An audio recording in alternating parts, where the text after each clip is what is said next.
carregada de experiências históricas, com muita dor e sofrimento político, sem dúvida é, do meu ponto de vista, romper, aprender a superar, não é de uma hora para outra, e nem com um decreto que isso se consegue alcançar.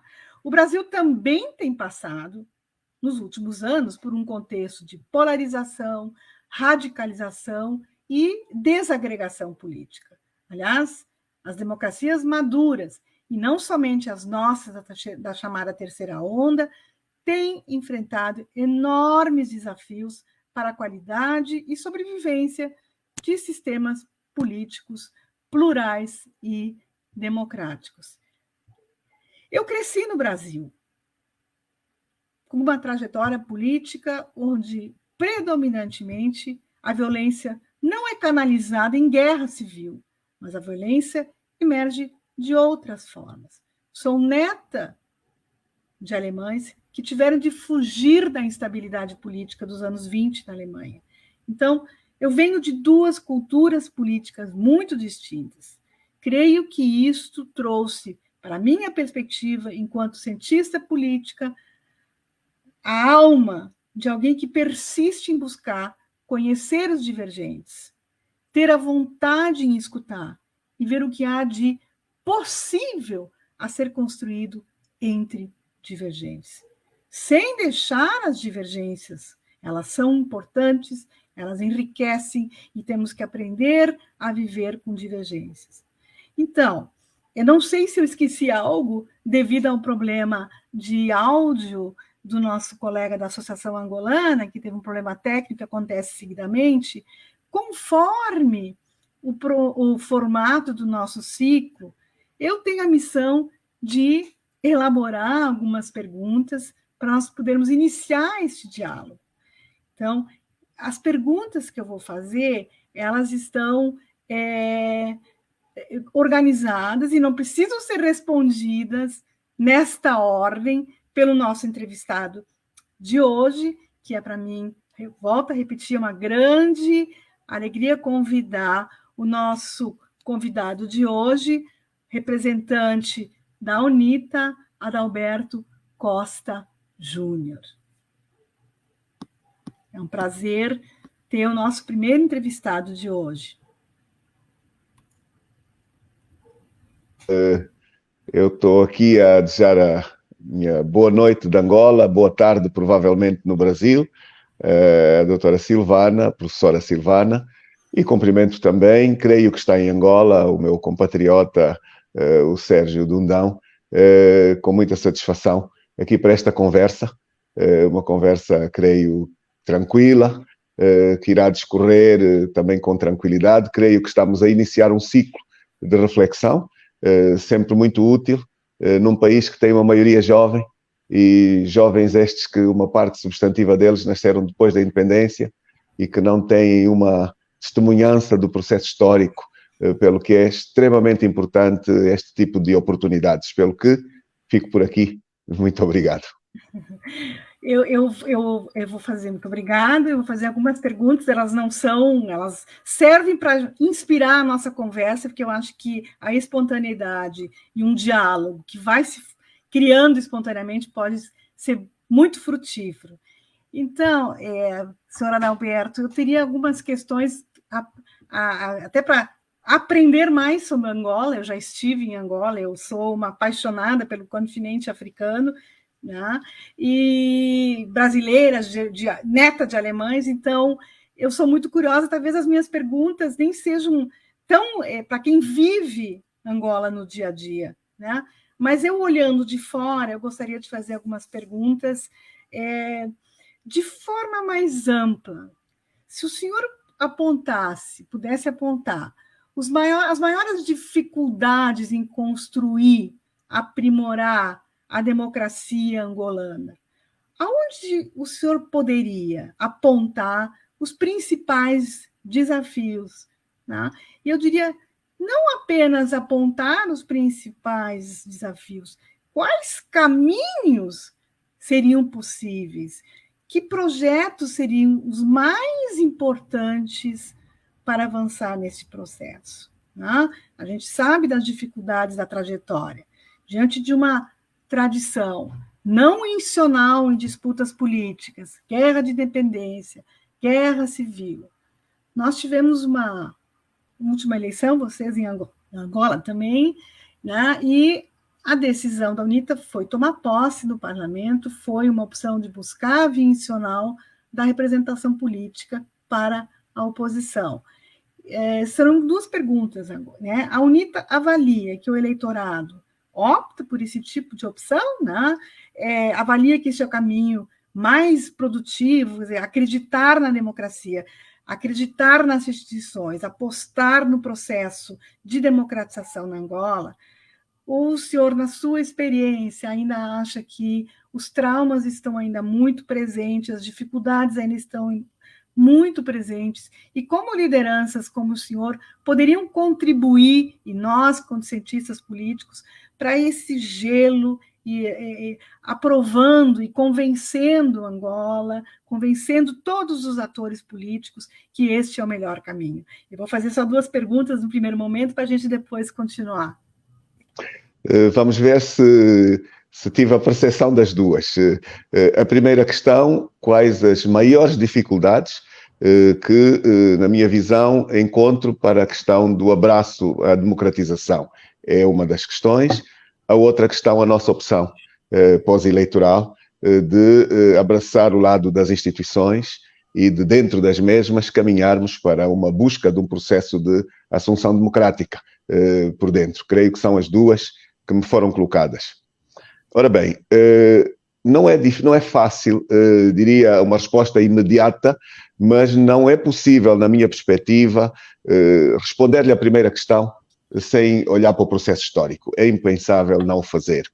E é preciso dizer que os ventos da independência chegaram às colónias, ex-colónias portuguesas, um pouco mais tarde do que chegaram às outras colónias no continente. E creio eu que, de algum modo, o processo, diria assim, das consequências do modelo de colonização que o país recebeu e viveu, aquilo que Portugal aqui deixou como aspectos específicos de uma caracterização da sua própria colonização, muito provavelmente estão relacionados com maior ou menor dificuldade que nós teremos tido no pós-independência. E eu situo aqui fundamentalmente a transição para a independência.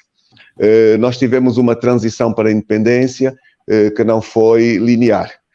Diria mesmo que o próprio país colonizador não cumpriu com as responsabilidades que tinha neste processo. E isto muito fortemente marcou não apenas aquele período, mas trouxe-nos até hoje aquilo que é o próprio processo histórico. Vou ser muito mais objetivo. Portugal, país e potência colonizadora, foi parte dos Acordos de Alvor. Em Angola devia ter tido lugar eleições em 1975 e o vencedor destas eleições assumiria a liderança do país. Nada disto ocorreu. Como hoje, de forma também distante, porque eu sou daqueles que pede sempre a nós nos distanciarmos do processo emocional neste tipo de avaliações, porque depois incorremos em risco de, para os jovens, e são sempre eles que são o destino maior na nossa partilha, trazê-los para um erro de leitura da história. Então, o que eu trago aqui são os factos que acompanhei também de ter visto protagonistas da transição portuguesa envolvidos naquilo que depois foram as opções do pós-independência em Angola. Angola não teve eleições em 1975, teve uma guerra civil. E a transição fez-se de um alto comissário português para o MPLA e não de Portugal para um legítimo vencedor das eleições. E Portugal nunca tomou responsabilidades sobre estes atos, nunca. Nós sabemos o que é que aconteceu na Rodésia, por exemplo, é um exemplo comparativo que eu posso trazer aqui, onde depois a ex-potência colonial acabou por voltar atrás e tentar fazer uma ponte em que deixasse legitimidades democráticas na governação daquilo que é hoje o Zimbábue, por exemplo. É uma leitura que eu aqui posso deixar. E Portugal nunca foi capaz de o fazer, conhecendo nós que aquilo que se fez em Angola foi uma transição entre espaços ideológicos idênticos, político-partidários idênticos. O movimento das Forças Armadas em Portugal tinha líderes muito próximos do MPLA e acabaram também estes líderes por assumir depois, em fase matura da sua vida. Eu conheço declarações de Otelo Saraiva de Carvalho, por exemplo, um protagonista muito forte, que assumiu que ele foi a Cuba pedir a intervenção dos cubanos em Angola. Portanto, isto demonstra aqui uma intervenção, uma influência da ex-potência colonizadora nos destinos daquilo que foi os caminhos pós-independência em Angola. E, portanto, este processo levou a que, no pós-independência, ficasse uma liderança de um movimento que assumiu a República Popular de Angola. Estou aqui a chamar mais uma vez a referentes históricos numa declaração em nome do Comitê Central e não em nome de Angola, em termos de declaração de independência, lida por Agostinho Neto, e, portanto, ele declarou a independência em nome do Comitê Central do MPLA. Isto demarca, são elementos de referência históricos apenas, muito fortes, importantes. E, de facto, as longas guerras que nós vivemos, a guerra colonial, a guerra civil, pós-colonial e, infelizmente, de pouca duração no pós-processo de 91-92, depois das negociações de Bicesse, uma terceira guerra muito mais destrutiva do que as anteriores. Estes factos trouxeram seguramente a uma grande desconfiança entre as partes e, portanto, diria que as bases, os fundamentos da confiança necessários para um diálogo transparente ficaram muito afetados por este período longo de conflito muito violento. Eu diria que, para além deste espaço, eu acho que há um outro terceiro ou quarto elemento que interfere muito hoje nos nossos problemas, que é o lado económico ou financeiro. Angola é um país com muitas riquezas no seu subsolo e não só, uma diversidade muito ampla, e o facto de nós termos, por exemplo, um bem como o petróleo, que é um bem esgotável, mas que proporcionou por etapas e ainda agora volta a proporcionar ganhos enormes de encaixes multimilionários de dinheiro, permitiu a constituição de uma elite que assumiu propriedade, assumiu a riqueza e criou medos sobre a descontinuidade deste usufruto. É um dos grandes elementos que dificultam o espaço de diálogo e de reconciliação. Este elemento aqui material que muito nos tem dificultado a uma genuína reconciliação. Portanto, citei apenas, sem uma reflexão muito ampla, o processo da transição, a característica da colonização, o envolvimento de Portugal sem reparo posterior de uma transição completamente viciada, num processo sem eleições, para uma transição de um dos três movimentos apenas, e não uma tentativa de, mais tarde, reparar o mal feito, promover eleições e fazer-se aqui o estatuir de uma, diria assim, de uma governação vinda de eleições. Os períodos da guerra, que muito marcaram, as questões económicas relevantes, que tanto nos separam e que continuamos a ter um país que tem diferenciais de petróleo multimilionários, mas que caminha sempre e cada vez mais para a extrema pobreza, e estes aspectos são efetivamente uma questão que nos marca ainda hoje nos desafios que temos enquanto país. Questão segunda da pergunta que me colocou. Eu posso dizer que nós tivemos em Angola algo que é cíclico. Pré-campanhas de 2 anos. É absolutamente incomum. Sei que é uma investigadora, uma estudiosa, e eu convido-a e a quem nos possa acompanhar neste espaço, ajudar-nos neste processo. É um processo que sempre que nós abordamos eleições, nós não temos uma campanha de 1 mês, nós temos uma campanha de 2 anos. E é violentíssimo em termos de desgaste, exposição das pessoas, desgaste de bens, conflitos enormes, permanente mudança dos referentes legais. Nunca se aborda uma eleição sem se mudar todas as leis envolvidas. Muda-se a Constituição. Eu vou fazer o exemplo da última para responder a sua pergunta. No ano anterior às eleições, houve mudança da Constituição, sem diálogo. Uma mudança imposta por um partido que tinha uma maioria na Assembleia Nacional, não auscultou os outros partidos, promoveu uma mudança constitucional, não auscultou a sociedade, não levou em consideração as exigências da sociedade para esta mudança e, portanto, tornou uma Constituição ainda mais elaborada à medida da continuidade, diria assim, da governação de quem lá se encontrava. Segundo aspecto, todas as leis envolvidas no processo eleitoral foram alteradas. A lei eleitoral, a lei do registro eleitoral, a lei de imprensa, todas elas foram mudadas. E, portanto, isto dá uma ideia do desafio complexo que temos quando abordamos sempre um processo eleitoral, onde dá a ideia que quem está no poder pensa que o poder é algo que ou é uma herança de continuidade exclusiva ou não vê a vida para além da assunção da governação. Isto dificulta-nos muito a gestão, diria assim, dos processos eleitorais que são sempre longos. Portanto, eu falei de 2 anos, foram mesmo 2 anos. Uma pré-campanha começada com muita antecipação, com imenso desgaste. A pré-campanha começou em janeiro do ano eleitoral, que foi em agosto, portanto, com mobilizações brutais que envolveram aquilo que se repetiu pela segunda vez em Angola neste formato. Forças Armadas angolanas, Polícia Nacional e Governo, tudo envolvido na mobilização dos comícios. Eu vou repetir, não me enganei, e seguramente para uma investigadora diz assim, que estranho, isto não é comum. Eu vou repetir, Forças Armadas, a logística das Forças Armadas a trazer pessoas para os comícios do partido do Governo, comandantes da Polícia, Casa Militar do Presidente da República na mobilização, isto é permanente. Terceira, quarta questão, inacreditável, nenhum debate. As nossas campanhas não envolvem debates públicos. O partido que governa não aceita vir ao debate, ao confronto, à prestação de contas ao público. E a última campanha eleitoral não foi exceção.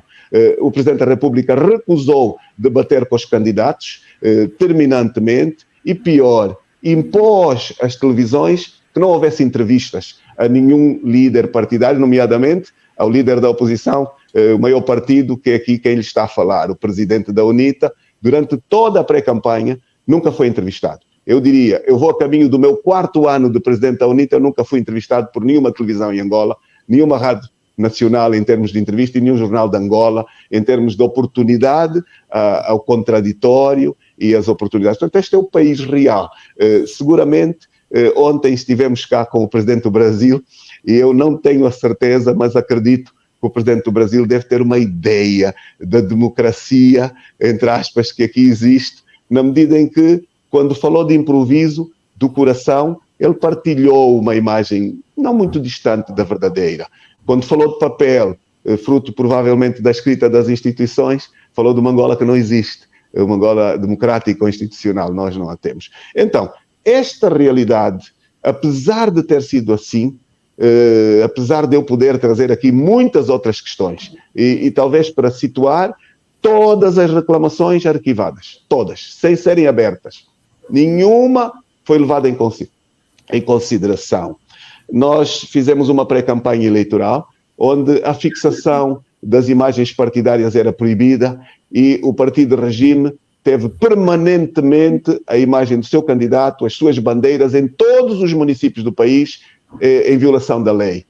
Todas as documentações enviadas ao Tribunal Supremo foram ignoradas e nem sequer levadas em consideração. Enfim, nós temos um processo que, de facto, de democrático foi muito complicado. Nas últimas eleições, os mortos dos últimos 25 anos votaram. Todas as pessoas que têm familiares que morreram nos últimos 25 anos estavam nas listas como votação, com um destino, com uma mesa de voto, com um número e com uma referência para ir votar. É um outro dado impressionante para alguém que nos acompanha neste processo. Apesar de tudo isto, nós procuramos montar todo um processo muito grande de fiscalização, muito grande mesmo. Nós tivemos mais de 200 mil pessoas, eu vou repetir o número, mais de 200 mil pessoas mobilizadas por anéis à volta do controle do voto, da segurança do voto. Eu fui um responsável que fiz o apelo do Votou Sentou. O Votou Sentou foi algo que levou o governo a reagir com muita violência a esta minha solicitação ao cidadão. O Votou Sentou não numa lógica de violação, votou, sai do círculo interior em que se vota, mas não vai para casa, fica nas imediações a tomar conta e a segurança do seu voto. Foi algo que funcionou muito bem na capital e em algumas outras grandes cidades. Apesar de tudo isto, nós temos em Angola um sistema eleitoral muito complicado, onde a Comissão Nacional Eleitoral ainda é por representatividade do peso dos partidos políticos na Assembleia. Significa o partido que governa tem uma maioria de representantes na Comissão Eleitoral. Não é a nossa posição. Nós há muito que defendemos uma reforma da CNE, onde cada partido tenha representação idêntica. Um para cada partido com assento parlamentar, trazendo verdade aquilo que é a fiscalidade de um órgão tão estratégico. Não conseguimos ainda chegar a este consenso. Feitas as eleições, na noite das eleições, em determinado momento, 2 ou 3 horas depois de se abrir as urnas, parou a contagem e alguém apareceu e anunciou os resultados, que foram resultados iguaizinhos aos finais. Iguaizinhos. É comum também isto acontecer. De uma forma ou de outra, estou apenas a fazer uma revisita aos factos. Apesar de todas as circunstâncias, houve toda uma onda de que nós teremos vivido, provavelmente, o momento mais favorável a uma transição da liderança política, onde foi também nossa a percepção de termos tido um movimento nacional muito poderoso para a alternância, e quando os resultados finais foram anunciados, eles foram anunciados com 51,% para o MPLA, 43,% para a UNITA. E, portanto, acabei por fazer uma opção de enviar ao Tribunal Constitucional provas de resultados distintos. Talvez seja esta uma novidade. Eu enviei, nós, enquanto partido, tivemos centros de escrutínio paralelos. E o resultado desses centros de escrutínio levou a UNITA a ter o controle de muito mais de 90% das atas a nível do país, e compilamos estas atas. Enviamos pastas de atas que provavam no seu interior resultados distintos dos anunciados. O Tribunal Constitucional não abriu nenhuma destas pastas. Uma das juízes foi corajosa bastante para fazer um protesto, voto de protesto na deliberação final, e no texto do seu voto ela dizia que não foram abertas as pastas. Então, aqui está o problema de Angola, um Tribunal Constitucional que não cumpriu a sua função. Apesar de tudo isto, houve uma expectativa muito grande da população a que o líder da oposição fizesse um apelo a uma resistência pública de contestação. Eu sabia o que é que aconteceria se o fizesse, neguei-me a fazê-lo, e estamos dentro das instituições a lutar por um país melhor, a lutar por leis mais acentuadas no âmbito da democracia, a pedir as reformas que o país carece, e eu creio que os angolanos vão percebendo que foi de longe a melhor opção para evitar um banho de sangue, porque o regime colocou na rua os tanques, os mísseis, enfim, os carros de combate, a repressão máxima visível logo no dia a seguir às eleições, e portanto eu penso que nós temos que organizar-nos melhor, maturar neste processo evolutivo de ganho de maturidade democrática, e eu termino dizendo que nós estamos com um processo que está a marcar o momento político em Angola, é que em menos de agora já um ano depois, porque fez um ano das eleições, dia 24 de agosto, portanto nós estamos exatamente com um ano decorrido, mas este processo foi iniciado antes.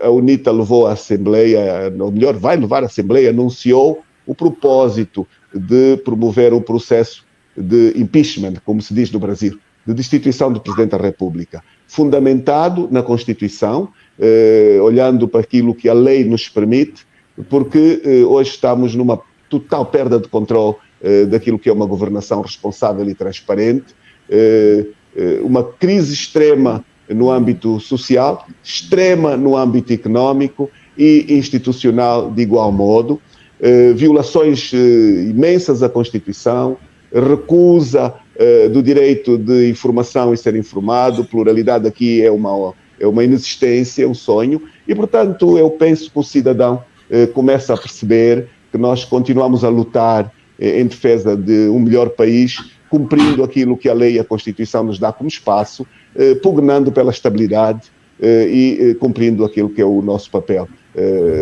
Enfim, muito obrigado. Muito mais poderia dizer, mas não queria ser excessivo nesta questão. Muito obrigado. Eu que agradeço, e antes de dar a palavra para o Sérgio Dundão, como eu sou uma apaixonada pelos temas dessa região da África, me chama muito a atenção, participei de um projeto do Supremo Tribunal Eleitoral aqui no Brasil, há 2 anos, de sistematização de normas eleitorais, e vejo que um dos grandes desafios das novas democracias de língua portuguesa, né, dos países africanos de língua portuguesa, é justamente criar um processo eleitoral, uma justiça eleitoral, que consiga ser resguardada. Né? Nosso maior problema. E vejo que o desafio é quem faz isso. Sem dúvida. Com segmentos políticos que tradicionalmente são polarizados, qual o ponto, que ferramenta poderíamos pensar de que os partidos, né, e a sociedade pudessem contribuir, né, nesse processo de construção de uma justiça eleitoral? Nós tivemos problemas aqui no Brasil, no ano passado na eleição, e a justiça eleitoral, que nós já temos há mais de 90 anos, a justiça eleitoral, ela teve um papel fundamental para garantir. Então, a construção de uma justiça eleitoral, independente de partido, seja de partido de oposição, seja de partido de situação, seja de qualquer partido, na minha perspectiva como cientista política e observando a nossa experiência no Brasil, que nesse ponto é realmente interessante a poder contribuir com isso. Né? Mas eu falo demais porque é um prazer enorme conhecer e poder ter esse diálogo, e não quero ser autoritária, e eu quero deixar o nosso outro falante aqui também poder... porque para mim é muito poder conversar com as elites políticas, com os partidos, com a sociedade civil angolana, é uma grande emoção. Muito obrigado. Vou dar a palavra ao nosso digníssimo Sérgio. Sérgio, eu peço muitas desculpas que eu dominei, eu fiquei perguntando aqui, comentando.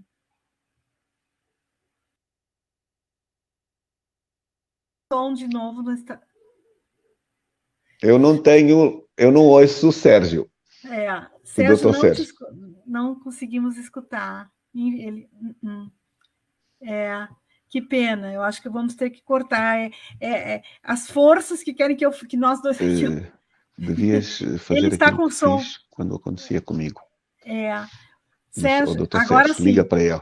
Isso, tem que ligar para ele. Eu sinto que o nosso técnico aqui pode ajudá-lo se ele tiver acesso ao número, e provavelmente nós conversarmos aqui mais um bocadinho. Tá. Ai, que pena, peraí. Eu não tenho o número... Peraí. Um momentinho. Acho que o nosso assistente aqui pode nos ajudar, né? Eu sei que os senhores têm um assistente aí que está em contacto com o nosso aqui e pode facultar-lhe o contacto, porque já me aconteceu 2 ou 3 vezes, eu acho que aqui o nosso pode ajudar no debate. Eu não queria dizê-lo de início, mas diria assim, não é bem a pergunta que me colocou, mas eu posso, dentro do tema, o século XXI e a ascensão das democracias, eu sinto que as lideranças contam muito.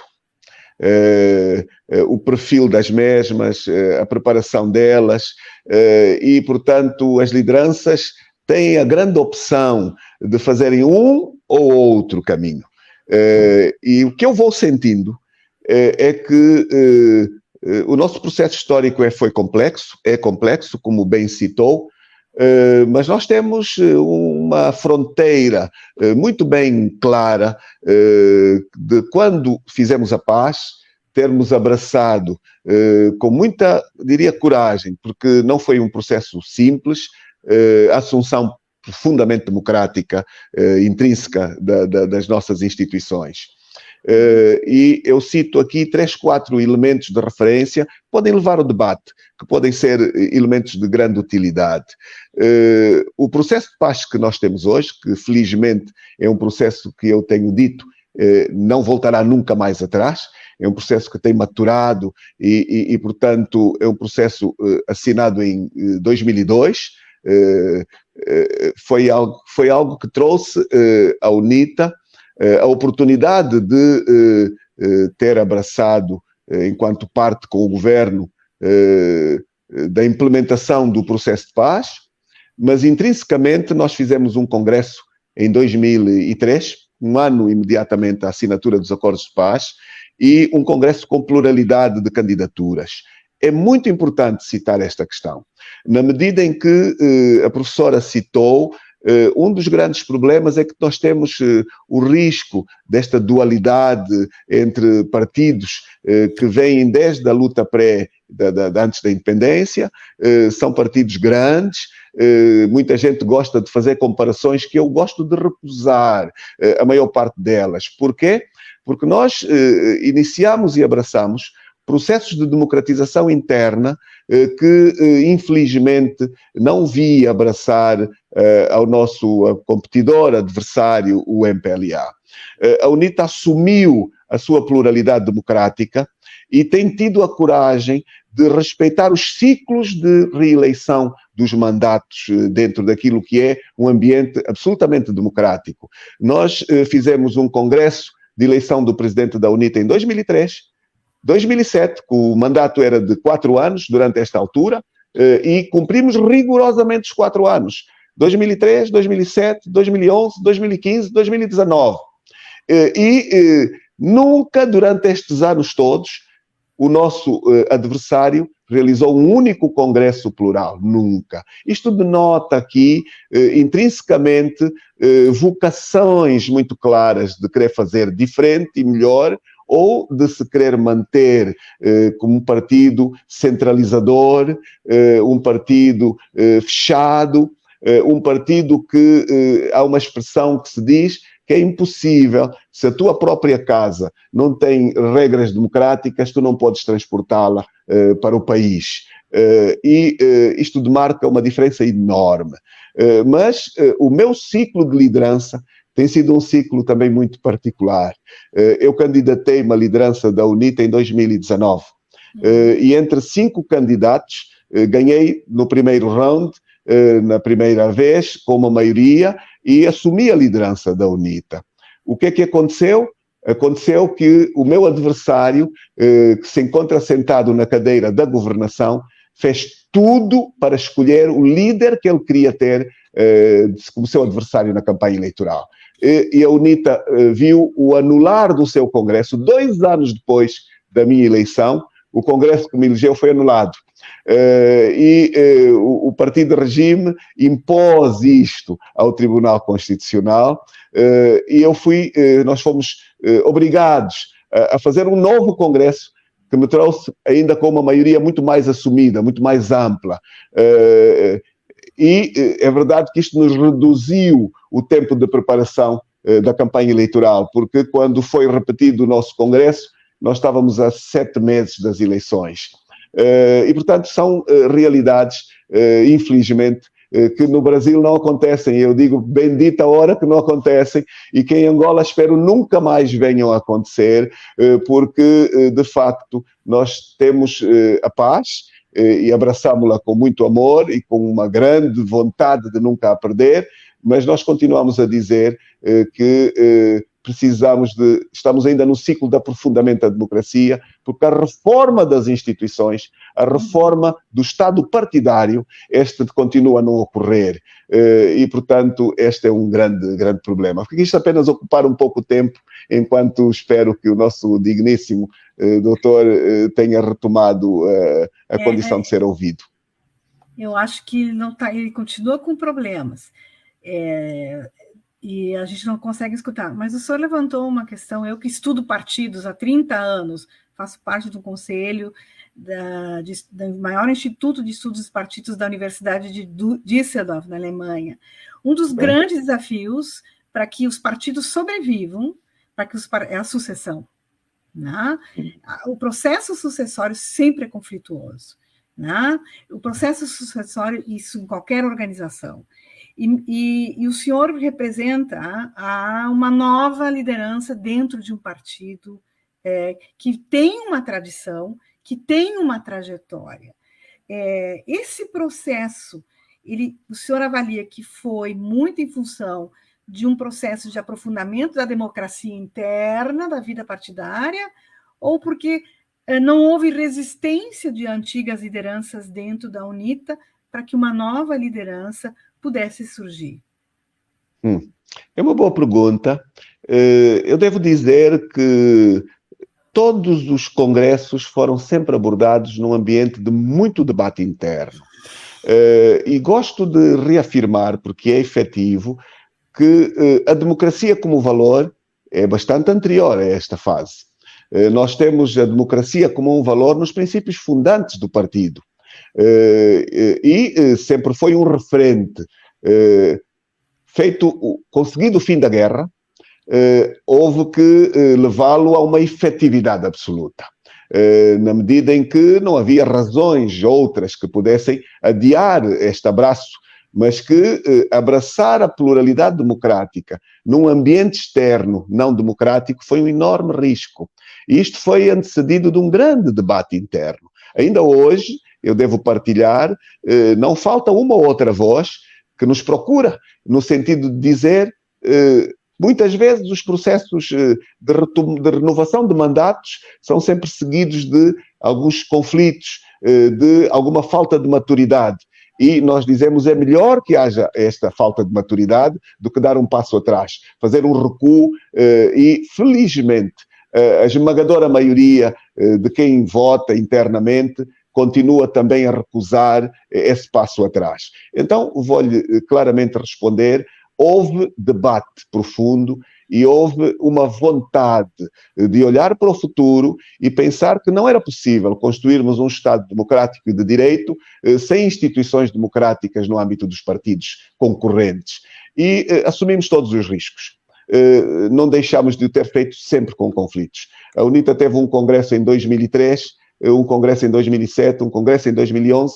Infelizmente, foram sempre congressos marcados por felizmente por uma pluralidade, mas sempre com algum espaço de conflitos, com algumas feridas de caráter interno. O processo de maturação foi um processo doloroso, mas necessário. E eu digo que, apesar destas questões, eu próprio, quando me candidatei-me num ambiente de múltiplas candidaturas com colegas, todos do topo da hierarquia da liderança do partido, e tivemos algo que os outros partidos ainda, me parece, não conseguiram fazer. Fizemos uma campanha de âmbito nacional. Os nossos debates foram feitos província a província. Foram sempre, no meu caso, transmitidos pelas redes sociais, com um espaço de exposição enorme. A UNITA, que muitas vezes foi conhecida como um partido difícil de se penetrar, expôs-se. E eu penso que esta exposição também nos trouxe retornos positivos. Eu não tenho sobre isto nenhuma dúvida. Fomos para uma eleição absolutamente democrática. Quem tomou conta das urnas foi a sociedade civil, foram jornalistas, foi o corpo diplomático convidado, foram as instituições fora do partido. Não se poderia pôr em causa qualquer espaço de ambiente não democrático, e foi uma vitória legítima. Ainda assim, foi anulado o Congresso, por interferência do partido que governa. Portanto, veja que decidiu um programa de perseguição política ao líder da UNITA, publicada num jornal 2 anos antes, com todos os detalhes que foram cumpridos. É interessante ver esta questão. A verdade é que abordamos isto com alguma tranquilidade, mas com muita firmeza, e mantivemos este processo democrático. E hoje temos, tanto na liderança do partido, como na liderança das suas organizações de massas, a juventude e a organização da mulher, são eleições obrigatórias em ciclos cumpridos com muito rigor. Creio que o processo de maturidade também nos está a trazer ganhos enormes, extraordinários, e que nos faz, é um fator de diferenciação no âmbito competitivo. Nós fizemos uma campanha para estas eleições, não apenas enquanto UNITA. Talvez este aspecto seja uma novidade, mas quando me propus candidato à liderança da UNITA, a minha proposta estratégica estava contida também a intenção de criar uma ampla frente para a alternância política do país. Uma frente democrática que envolvesse outros partidos e a própria sociedade. E materializamos isto com muito rigor. A UNITA avançou para as últimas eleições na liderança de uma frente patriótica unida, de tal modo que hoje temos na Assembleia, sob o grupo parlamentar da UNITA, 4 entidades. Membros da UNITA, membros do Para Já Servir Angola, que é um espaço político partidário, membros do Bloco Democrático, que é um outro partido angolano, e membros da sociedade civil. E não temos tido grandes problemas. É um desafio a capacidade de diálogo, a capacidade de negociação, e eu penso que estamos em condições de dar garantias ao cidadão angolano de que nós, a governar, nunca o faremos como um partido político com o Estado partidário retomado. É uma garantia importante, porque o Estado partidário é o fator que nos leva ao desastre em que o país se encontra hoje. Os muros erigidos deste Estado partidário, que continuam a atentar contra os direitos do cidadão, contra a pluralidade, enfim, uma série de questões que poderíamos ser muito específicos, não queria falar demais. Vou ficar por aqui. Sérgio? Não sei, boa noite, não sei se conseguem me ouvir. Felizmente. Muito obrigado mais uma vez, depois das várias tentativas. E aproveitando a última deixa do engenheiro do Roberto Costa Júnior, eu queria colocar algumas questões mais versadas para a própria UNITA. Aqui alguns desafios que eu, no meu entender, como estudioso e acadêmico angolano, algumas questões que eu acho que poderiam ser pertinentes colocar exatamente. Um dos aspectos que vou analisando relativamente à UNITA, desde as eleições de 2008, 12, 17 e 2022, é que a UNITA nunca atingiu a taxa de representação feminina de 30%. Ou seja, nas democracias do século XXI, a questão da inclusão feminina é um papel muito, muito importante, porque nós sabemos que um dos indicadores do baixo desenvolvimento dos países é a fraca ou a desigualdade, o índice de Gini. E esse é um aspecto que eu gostaria de saber como é que a UNITA encara essa situação e se pretende rever essa situação no próximo pleito. Essa era uma questão que eu acho que seria importante também trazer à consideração. Uma segunda questão que eu trago aqui é, no estudo sobre qualidade da representação política, um dos aspectos que nós analisamos como cientistas políticos é a possibilidade da abertura das listas ou os círculos uninominais. Nesse aspecto, gostaria de saber se a própria UNITA poderia testar internamente a possibilidade de adotar candidaturas individuais, ou seja, os próprios candidatos, principalmente os círculos provinciais da UNITA, poderem se apresentar junto ao seu eleitorado e o próprio eleitorado escolher aquilo que normalmente nos Estados Unidos chama-se as primárias internas do próprio partido.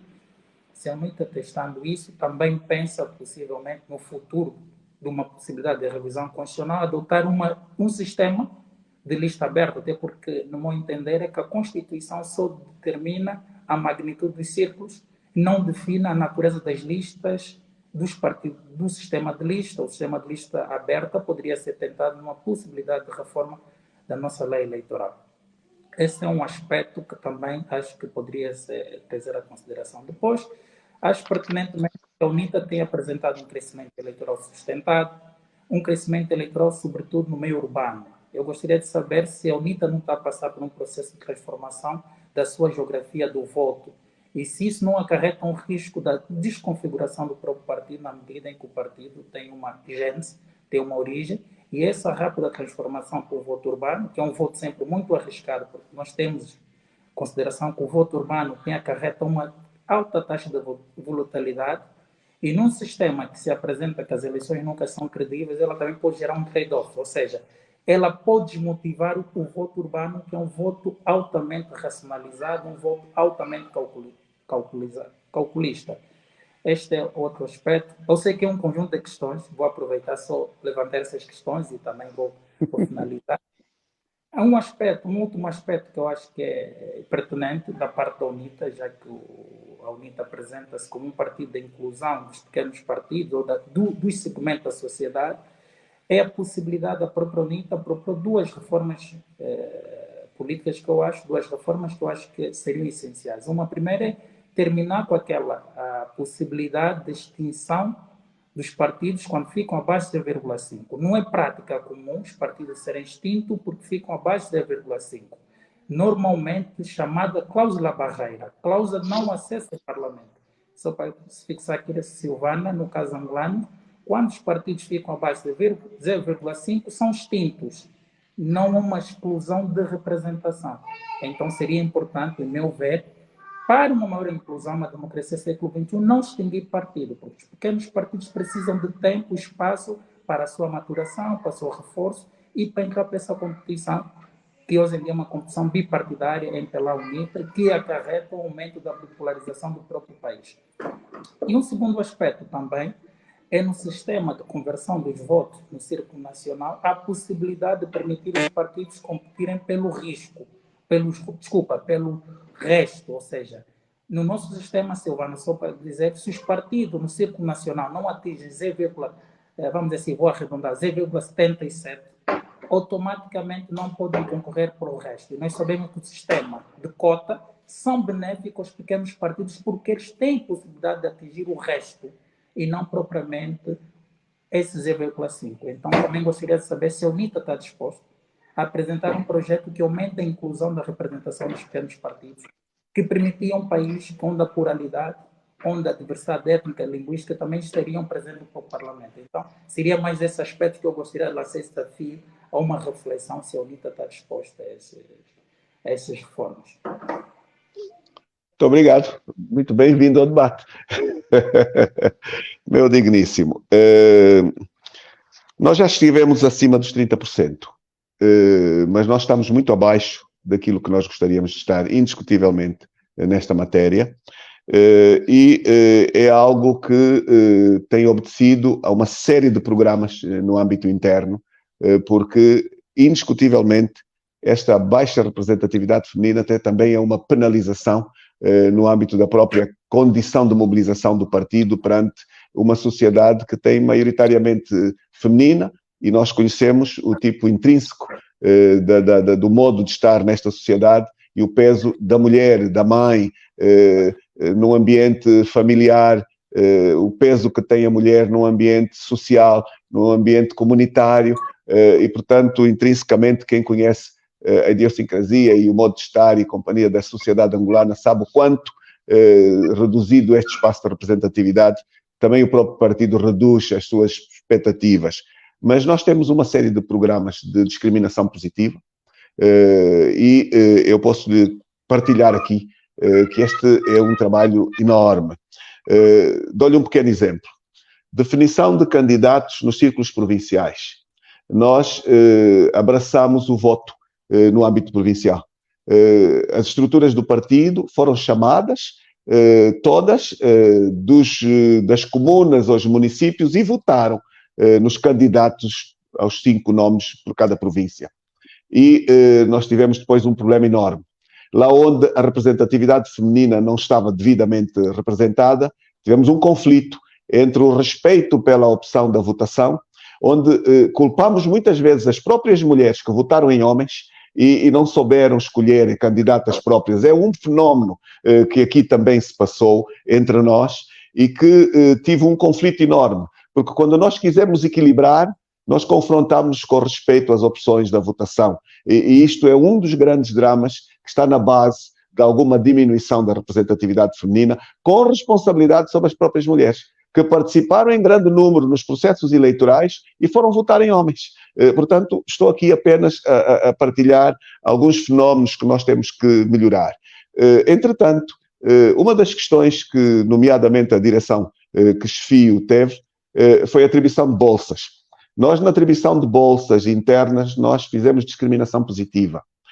Nós estamos a fazer o mesmo no âmbito da ocupação de lugares a nível nacional e temos sempre o retorno dos mesmos conflitos, onde penso que temos ainda alguma sociedade de âmbito excessivamente masculinizada e eu olho, por exemplo, para o nosso adversário político, que tem uma tendência de considerar a nacionalização partidária do espaço de todo o país. Significa, lá onde sai um valor desportivo, mobiliza-se para o partido. Lá onde sai um valor musical, mobiliza-se para o partido.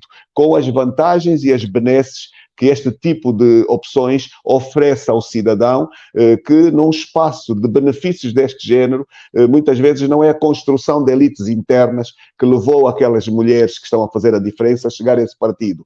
É um modo de governação partidária com benefícios difíceis muitas vezes de recusar, que oferecem este espaço de oportunidades.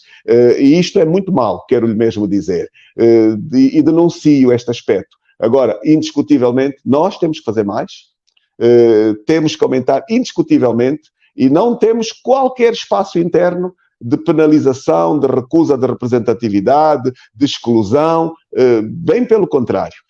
Temos consciência desta questão. Penso que lhe respondi globalmente a esta matéria e, enfim, impusemos, inclusive reformamos alguma legislação interna, exatamente para promover mais rápido este processo de oportunidades à representação feminina, através da discriminação positiva. E faço votos, de facto, que nós possamos chegar rapidamente a essa questão.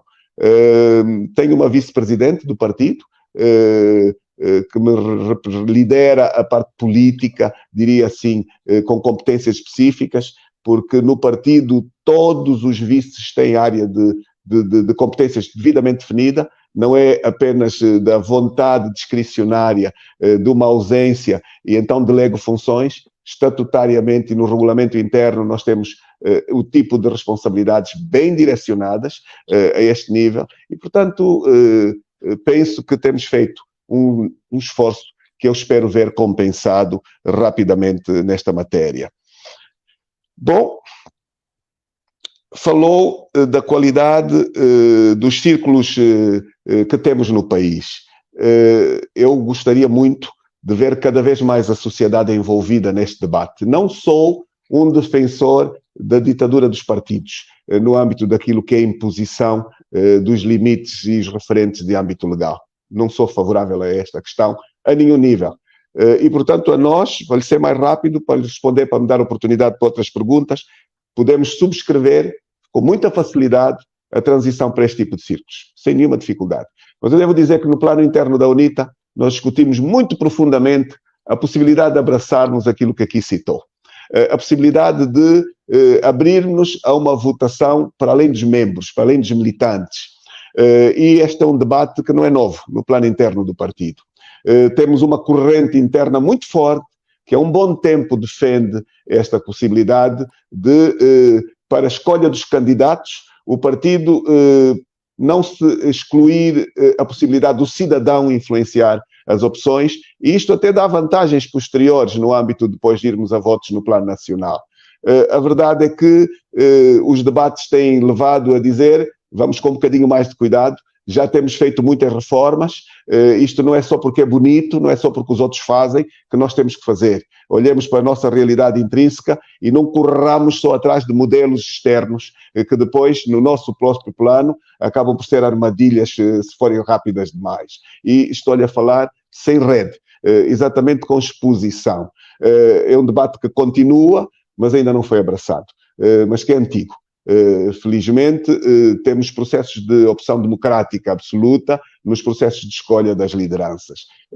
Pode ser que nos próximos tempos consigamos evoluir para esta circunstância, que tem muitos defensores internos, devo-lhe mesmo dizer, imensos. Mas falou de listas abertas. No plano da eleição dos dirigentes, poderemos lá chegar, ainda não é uma realidade. No plano dos círculos uninominais do país, eu não sou daqueles que se opõem, nem um pouco. Muito menos por restos maiores poderem beneficiar o maior número de representatividade, indo de encontro ao bipolarismo, profundamente de acordo. Eu penso que lá onde a democracia é uma realidade assumida, com responsabilidade e praticada, a competição política não assusta. E, portanto, a pluralidade é muito mais ampla lá onde nós tivermos as minorias também tidas em conta, que não é aquilo que se faz hoje como inspiração fundamental nas instituições. Eu penso que devem saber que todas as instituições do check and balance neste nosso país são de índole partidária, todas elas. Isto destrói a democracia. Eu dou exemplos muito concretos. As comissões de especialidade na Assembleia Nacional, os seus espaços de intervenção, de responsabilidade, são definidos pela percentagem das eleições que o partido adquiriu no voto. Significa que se condiciona o futuro em função da votação do passado. Isto é a pior asneira que podemos ter. Isto mesmo ocorre na Comissão Nacional Eleitoral. O órgão que tem a condição de fazer, diria assim, a mediação ou a decisão de quem vai governar, que faz a gestão e o controle do processo eleitoral, é formatado por percentagem de representação de votação anterior, condicionando o futuro, onde o que nós temos são comitês de especialidade do partido em todas as instituições. Vá para a comunicação social. O órgão que tutela a comunicação social, os seus membros estão em percentagens de representatividade em função das percentagens das eleições anteriores. Então o que é que nós temos? Nós temos o Partido-Estado a mandar em todas as instituições de check and balance. E aqui estamos a matar a democracia. É por causa disso que até hoje a censura na comunicação é extrema. O presidente Lula ontem sentiu isso na conferência de imprensa. Perguntou ao presidente angolano: não vejo jornalistas aqui, não me fazem perguntas, parecem todos com medo, o que é que se passa aqui? Percebeu muito bem que nós temos este grande problema. Pelo que, volto a reafirmar, não temos nenhuma dificuldade em ir, de facto, na defesa daquilo que nos aqui propôs, e esta é uma palavra de responsabilidade, que aqui deixo, enquanto Presidente da UNITA. Nós pedimos uma revisão destas leis, nós precisamos de democratizar a lei eleitoral, a lei da Comissão Nacional Eleitoral, e, portanto, são estas leis que definem acrescida à Constituição, depois a definição da representatividade partidária e de pós-eleitoral. E, portanto, nenhum problema em relação a esta questão. É verdade, nós tivemos um grande crescimento de membros. Temos tido um grande crescimento. Não é verdade que se faz o crescimento exclusivamente no ambiente urbano. Esta sua afirmação decorre fundamentalmente dos resultados eleitorais, tal como foram anunciados. Não creio que tenha outro referente senão este. E o referente eleitoral é questionável. Todo ele é questionável. E eu vou fazer aqui uma afirmação com conhecimento de causa. Nós temos no ambiente urbano uma sociedade mais livre, uma pluralidade mais assumida, um público mais educado para a democracia. O que é que nós temos no ambiente rural? Nós temos duas instituições. A administração do Estado, que não decorre de uma eleição, não temos nenhum administrador eleito, temos administradores nomeados pelo partido maioritário. Temos administradores que são administradores e são primeiros secretários do partido que governa, simultaneamente. Isto é um crime, onde depois a administração do Estado obedece aos interesses do seu partido. E aqui destroem o ambiente de estabilidade e de convivência no espaço rural. O que é que tem mais no espaço rural? A polícia, a esquadra da polícia. Não há desenvolvimento no espaço rural, não há economia. E quem lhe fala isto tem muitos dados, porque abracei um programa estratégico permanente, pós-eleições, estar sempre nos municípios. Aliás, como angolano deve-me acompanhar. Eu estou permanentemente na estrada, eu estou permanentemente nas províncias, tenho estado muito pouco em Luanda, estou junto das comunidades. E o que é que eu tenho encontrado? O país está parado no interior, não tem desenvolvimento, não tem democracia, não tem pluralidade, não tem incentivo à educação democrática, tem uma dependência enorme destes dois organismos, administração partidária e polícia. E tivemos umas eleições com estas consequências, nestes espaços, onde depois as autoridades tradicionais, como bem sabe, partidarizadas, uma boa parte delas, porque controladas por um Estado partidário, acabam por criar mais um conflito no ambiente das comunidades rurais. Então a percepção que tem é que lá no ambiente rural o MPLA ganhou. Eu digo, lá no ambiente rural nós não temos certeza do que aconteceu em pleno, porque não houve liberdades naquele ambiente rural. É lamentável dizer-lhe isto, mas é pura verdade. Temos uma realidade nacional, temos representação nacional, felizmente, e eu quero lhe dizer que o ambiente de crescimento é generalizado. E eu gostaria que me pudesse, este é um debate, me ajudasse a interpretar a declaração do Biro Político do MPLA, que quando nós pedimos e anunciamos que íamos iniciar um processo de impeachment ao Presidente da República, o Biro Político do MPLA, que é o mais importante órgão do partido que governa, veio dizer que ganharam em todos os municípios, ou melhor, na maior parte dos municípios do país. Quando a lei proibiu a contabilidade nos municípios, como é que eles podem fazer esta afirmação? Como é que um partido que aprovou a lei, foram eles que a modificaram, que sabe que esta lei não tinha apuramento municipal, como é que vem fazer a afirmação de que ganharam nos municípios? Que tipo de dados eles têm que o cidadão não tem? Que nós também não temos? Que tipo de conivências têm com a Comissão Nacional Eleitoral para terem informações que o país não conhece? Portanto, é só mais um elemento de reflexão que aqui fica para dizer que, ainda por cima, temos os mortos que votaram. Foram mais de 2,5 milhões de mortos. Estes mortos votaram no ambiente urbano ou rural? Onde é que foi mais fácil meter os votos? Só aqui a fazer perguntas reais do país real que temos. Porque, por alguma razão, recusaram tirar os mortos das listas. Apesar de todos os protestos, fomos até as eleições com estes milhões de mortos nas listas. Onde é que estes mortos votaram? Onde é que foi mais fácil? São perguntas que eu deixo também como elemento de reflexão. Então, tudo isto para dizer que, se de facto, tendo como absurdo a sua afirmação fosse verdade, e eu não gosto de fugir às perguntas, eu vou assumir como absurdo que nós crescemos nas cidades, mas não crescemos no interior.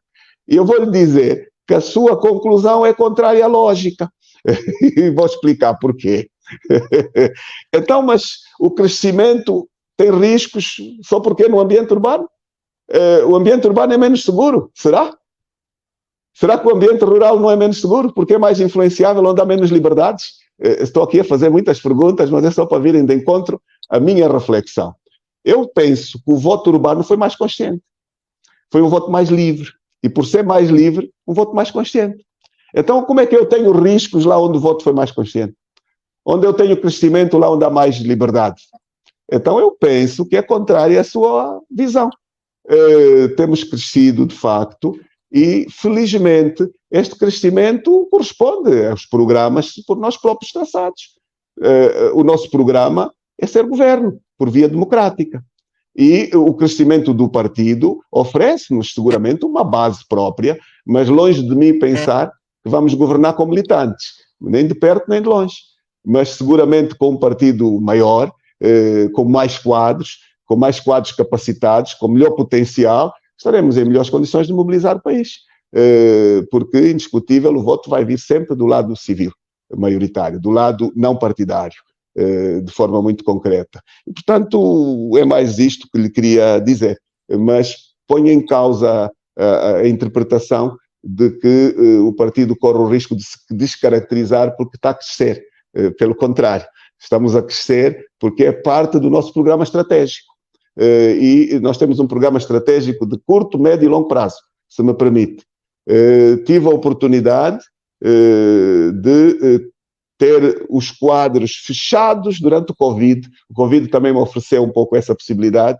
E logo a seguir ao nosso congresso, nós tivemos 8 meses de trabalho profundo e interno, em que aprovamos depois na Comissão Política um programa estratégico que foi depois reaprovado na repetição do Congresso, que me obrigaram a fazer em 2021, em dezembro. O programa estratégico está aprovado, é um programa que tem o curto prazo, que quer as autarquias locais, é um outro debate que não foi aqui levantado.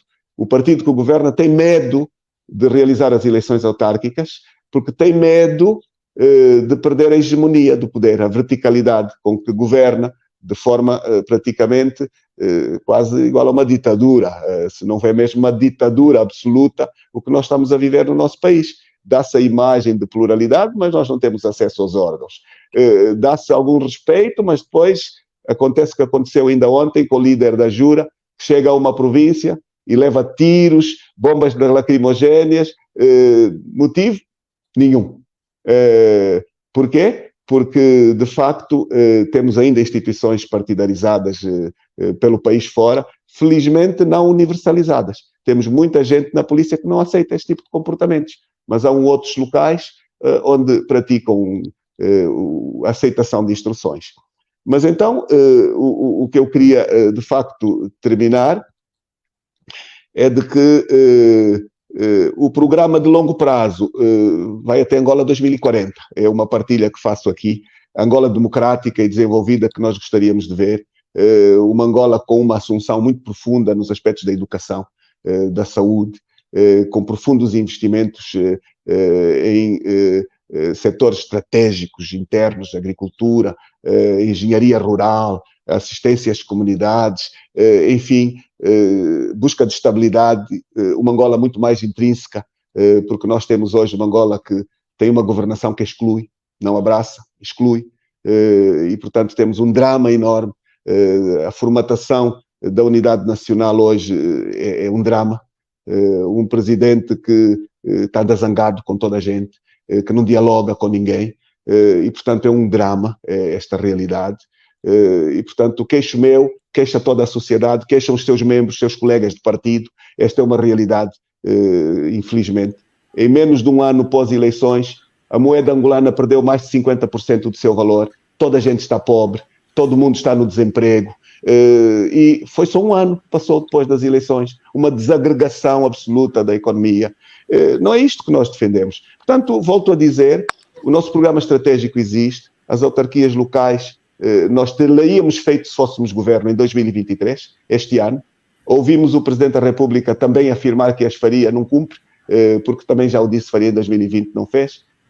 Na campanha prometeu para 2023, não fez. E não quer ouvir falar de autarquias, porque tem medo da partilha, porque no dia em que tivermos eleições autárquicas, ninguém sai com a hegemonia. E eu digo ainda bem. Ainda bem. Então, meu digníssimo, não sei se me faltou alguma resposta específica, ótimo, mas penso que não. Muito obrigado. Não, penso que não. Sérgio, você quer falar? Eu posso falar um pouquinho aqui rapidinho antes de nós encerrar. Era só para observar que foram todas respondidas. Muito obrigado. Muito obrigado. Eu gostaria só de registrar que realmente, para mim, mais de 1000 assistindo aqui o nosso primeiro ciclo de debate. Para mim, dá a impressão que realmente Angola precisa conversar. Angola precisa debater. Angola precisa achar caminhos comuns. Né? Então, esse ciclo, eu agradeço mais uma vez ao senhor Adalberto. Para mim, foi muito interessante assistir o seu debate sobre o sistema processo eleitoral. Nosso país aqui, Brasil, são outros problemas, ou seja, não há uma receita única para todos iguais. Nós temos aqui uma outra engenharia política que produz outros efeitos. Nós temos a lista aberta, 30 partidos, agora diminuiu na representação política, o que também não é... Nós temos a lista aberta que faz os partidos terem aventuras e não responsabilidades. Então, é muito interessante esse diálogo com sistemas eleitorais e ver aqui que esse ciclo, ele inclusive tem a intenção de, no fim do ciclo, que vai durar até outubro, fazer um livro convidando os participantes convidados e os cientistas políticos a publicar sobre o debate, né? Então, para mim, eu espero continuar contribuindo, né? Eu estou... Talvez uma afirmação que não é pouco importante, que é sempre um elemento de pressão através destes debates.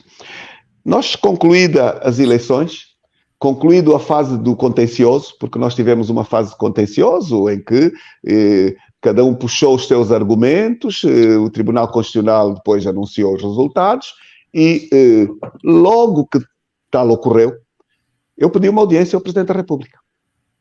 É importante este dado que eu quero dizer. Com todos os riscos de ficar sob a crítica generalizada daqueles que não queriam ver o líder da UNITA dar, entre aspas, legitimidade, porque contestavam os resultados. Mas eu fui lá, com responsabilidade. E fui lá sem papéis, sem agenda. Fui lá para quê? Fui lá para lhe dizer que eu estava a vir com uma abertura sem limites. E gostaria de o convidar para juntos, nesta pluralidade, diversidade, juntos construirmos uma melhor Angola. Foi aquilo que eu fui lá desafiar.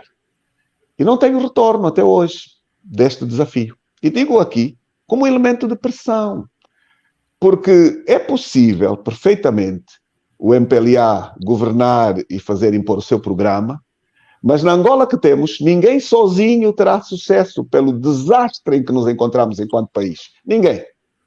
E é perfeitamente possível. Nós temos 90 deputados na Assembleia Nacional. Não são 2, nem 3, nem 4, são 90. Maior número, mais obtido. Não era o que queríamos muito mais. De qualquer forma, nós temos uma Angola que precisa de fazer acordos estratégicos para viabilizar o futuro. Acordos na base da educação, acordos na base do desenvolvimento, acordos naquela base da própria gestão do território, acordos na gestão estratégica do país, que independentemente de quem governe, dá garantias de seguir um rumo que seja sempre a somar, em termos daquilo que é interesse nacional. Não há competição partidária. No interesse nacional nós conjugamos esforços. E eu sinto uma enorme dificuldade de ver esse partido que está no poder desde a independência, que não nos consegue acompanhar nestas questões, que está muito assustado com a preservação do poder. Não existem democracias sem alternância. Não é possível. Eu estou a desafiar, sem dúvida, nós precisamos de um pacto de regime. Mas quando se fala de pacto, quem está lá sentado pensa que o pacto é agrapar-se a uma questão que não é legítima. Ficam com medo, acusam de instabilidade e de assalto ao poder. Isto não tem nada a ver uma coisa com a outra. Nós, se não o fizermos, vamos retardar cada vez mais a condição de irmos de encontro à expectativa daqueles que estão à espera de nós, porque a responsabilidade é imensa, imensa. E, portanto, num país com tudo para ganhar, que é o que eu tenho dito. Um país riquíssimo como este. País que ainda beneficia do petróleo, que tem diferenciais multimilionários, mas que tem uma altíssima corrupção. E eu vou trazer um elemento escandaloso para a senhora professora. A atribuição de concursos públicos, de contratos públicos, aliás, neste meu país, por um jornal independente publicado esta semana, o Presidente da República executou 99,8% de contratos sem concursos públicos. Vou repetir. 99,8% da contratação pública foi feita sem concursos. Isto é corrupção ao mais alto nível, isto é impensável. Significa que os contratos são entregues aos amigos, são entregues aos membros do seu partido. E isto é inacreditável, isto é incentivo à corrupção. Por aí não se vai ao desenvolvimento, a nenhum nível. Então, estes são os desafios. A economia é fator fundamental do desenvolvimento. De estabilidade, de caminho para o futuro, a forma como se abraça e não se partilha minimamente, não se dá oportunidades. Então, tanta coisa faríamos aqui, diríamos, mas quero só dizer 2 coisas mais. Precisamos de uma revisão da Constituição, da reforma do Estado. Não há futuro sem estes 2 atos. Nós não temos eleição direta do Presidente da República, foi anulado pelo MPLA. O MPLA, com medo de chamar o cidadão à eleição do presidente, apanha a boleia da eleição do presidente na lista da Assembleia Nacional, sem uma segunda eleição. Então, o que é que nós temos? Estou a falar para uma cientista. Nós temos 2 órgãos de soberania eleitos pelo mesmo voto. Isto é possível? É possível eleger 2 órgãos de soberania com o mesmo voto? Sem uma segunda eleição? É um processo de amadurecimento de um país que sai com profundas traumas e de se reconhecer. Foi um país que foi... Mas nós estamos a andar para trás, senhora professora, porque nós já tivemos eleição direta do Presidente da República até 2010. Em 2010 foi feita uma revisão da Constituição e nós demos passos para trás. E nós não podemos dar passos para trás quando temos os desafios que temos para o futuro. Verdade. Peço desculpa, falei muito. Não. Para mim, eu vou passar, é um enorme prazer, espero que a gente possa ter outras oportunidades. Para mim, é sempre muito interessante. É um momento só de 1 hora, a gente não consegue realmente aproveitar como a gente gostaria. E espero que esse seja um primeiro momento, que possamos daqui para frente estreitar os laços e discutir com todos os setores da sociedade angolana e poder contribuir com as experiências que a gente tem. Para mim seria uma honra, a Abrapel, o nosso programa de pós-graduação, e eu gostaria de reforçar que esse ciclo tem essa intenção também, né? De não ter medo de falar, de conversar e de se expor. Por isso que a gente convidou todos os setores da sociedade civil, todos os partidos que possam vir se expor, criticar, falar dos seus desafios e das suas leituras sobre Angola. Então, eu passo a palavra para o presidente da Abrapel, né? E, mais uma vez, agradeço. Para mim, foi muito bom ter escutado Adalberto Costa Silva, o presidente da UNITA. Costa Júnior. Muito bem. E passo para a final, e estou à disposição sempre. Muito obrigado. Por favor. Muito obrigado. Professora Silvana, presidente da Associação Angolana de Ciência Política, desde já agradecer a presença do engenheiro Adalberto Costa Júnior e frisar que todos esses aspectos, alguns aspectos que referi sobre o sistema eleitoral angolano, acho que é um assunto a debater e aprofundar. Os modelos eleitorais são sempre complexos, eles apresentam vantagem e desvantagem, a política nunca há certeza, mas ele é sempre fundamentado num acordo entre os partidos, do modo que os partidos concordam, depois os cientistas políticos, num segundo momento, podem construir um modelo, mas sempre sabendo que o modelo tem sempre consequências. Quando aumentamos a governabilidade, reduzimos a representatividade. Quando aumentamos a representatividade, diminuímos a governabilidade. Então, não há modelos perfeitos, mas todos eles podem ser aprofundados. E esse ciclo tem esse objetivo, ouvir os partidos, ouvir as ideias dos partidos e depois convocar essas questões também para os cientistas políticos se posicionarem. Desde já agradecer mais uma vez e dizer que é o primeiro de vários debates com os atores que fazem a política, porque um cientista político, o campo da competição política é o elemento essencial para o seu estudo, mas com o posicionamento de uma astrologia neutra, ou seja, não nos compete aqui como cientista político julgar o posicionamento dos partidos, mas sim observar, analisar e estudar esse elemento. Agradecemos uma vez a presença de todos. Bem, mais uma vez eu já falei bastante, muito obrigado à digníssima professora, ao digníssimo Dr. Sérgio Dundão, e dizer que nós estamos disponíveis, quem sabe se um dia, com a vossa iniciativa, fazemos aqui o debate da pluralidade com os líderes dos partidos, sem fuga de ninguém, oferecendo ao ouvinte, ao cidadão, aquilo que nós temos de obrigação. A obrigação de estar informados, a obrigação de prestar contas ao público. Muito obrigado e até a próxima.